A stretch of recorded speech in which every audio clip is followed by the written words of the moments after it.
Hi, Bill again. So basically, on continuing and building the app, one of the techniques in the creation is you start with the structure, right? We spoke about the blueprint earlier, and we used the studio, the GAC, or the global application creator, right? We created one field. So let's basically continue that. So meaning as you create the structure of the app, um, other developers and students alike will basically have a visibility, right, on how the application is structured. So if you come in, it's well structured, and it's a matter of like it's like a house, isn't it?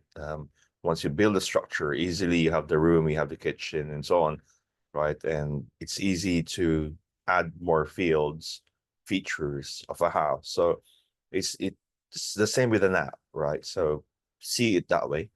So right now we have created this structure. So we have a form, we have roles, we have navigation menus, and a table, right? So there's quite a few ways, right? So right here, we could navigate the table, right, inside the app itself, or you could also, I think this is just loading, um, also navigate to the tables inside the application menu. So if we go to like system definition, right, system definition, right.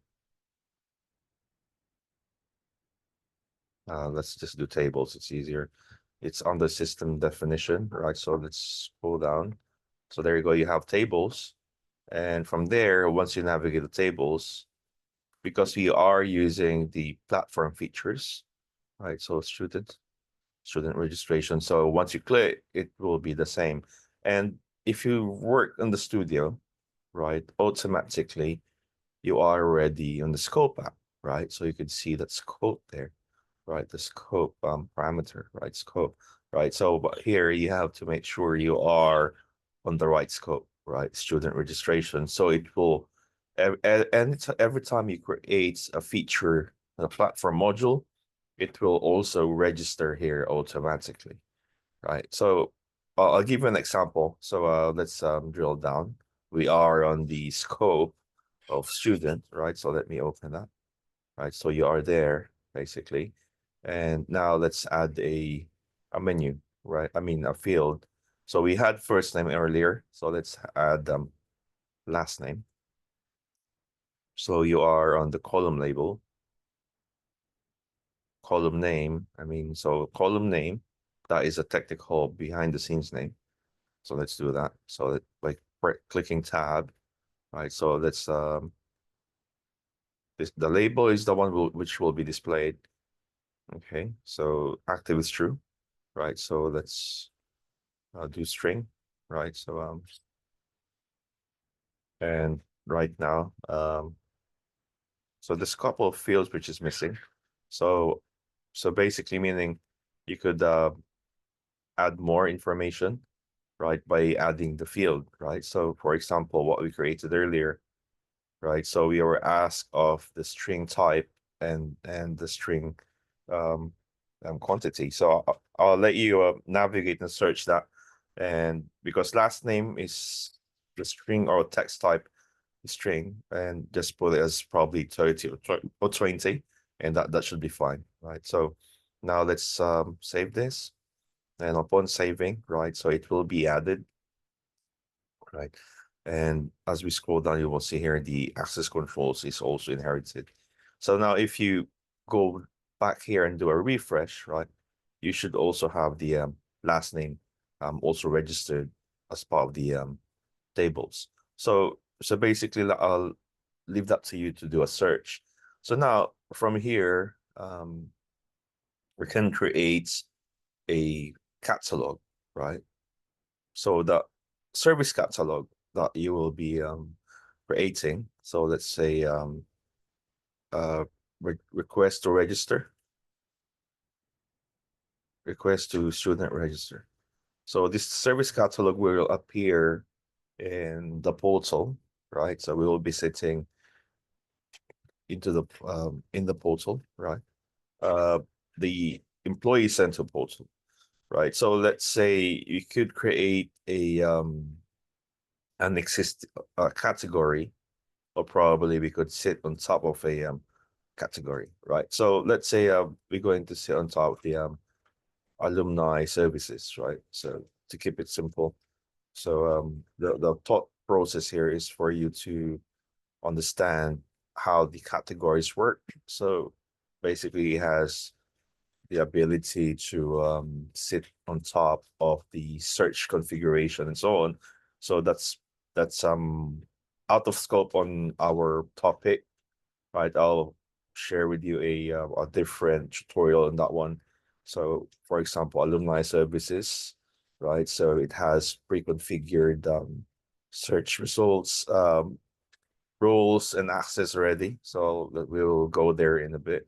So now, what will be the information necessary, right, on the service catalog? So since I'm just creating a blueprint, right?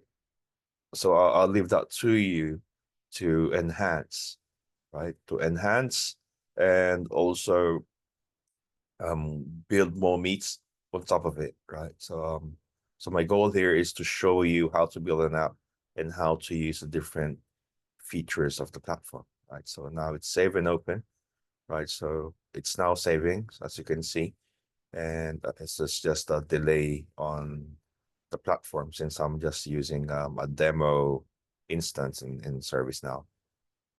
Okay, so after saving, right, so it will redirect the this page here.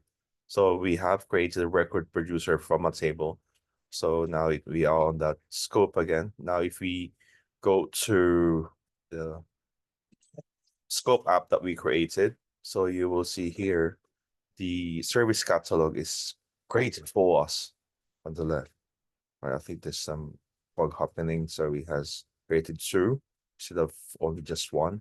So as we scroll down, right, so it will have variables that we created, the first name and the last name, and you could add more. And of course, from adding more, it's a form, right, that the students will be populating. So the catalog itself, or the record producer, provides you different feature set, right? So since we have inherited from the category, right? So you have the alumni services, it's making your life easier, right? And I have a separate lesson solely to um, discuss about record producers. And eventually our scope right now is predominantly on building the app. So I'll be adding a script, right? So a very simple script. So this is what it does, right? So every time this runs the produce function, so this is JavaScript, by the way. So the current basically is the table that we created, right? So the current, as we scroll up, right, is pointed to this table name, and it will populate, right? So eventually, we're assigning it to a person, and the request type is submit subscriber, so we're hard coding it, and we're putting a registration. So let's change the name here. Let's say student registration, right? Now, as we let's save this one, and upon saving, right, um, right, so you could just try it, and you will be able to see the the view, right? So we are not on the running state yet of the app, but we're still creating the blueprint, right? So eventually, as we try it, so you will have two fields right now, and you could submit it, right? So we will not run the the app, right, yet, right? Um, so by default it went here. So let's navigate back. So you should be able to find it under maintain items. So ServiceNow has that behavior. Um, so let's go to student registration, student register. So we done should only be one. We could delete that later, right? So I think this is the one we updated. If you click the save button twice, so this is what you will experience, right? So this is not the one that we created. So so let's delete this one. Let's delete. And the second one should be the right one. Right, so let's open this and find out. So okay, so let's it will be a few seconds as we open the file itself. There you go. So as we scroll down, so this is what we created. We added code, and for now we have created the structure of the student registration catalog, and the next step is to basically create a workflow. So I'll see you on the next recording.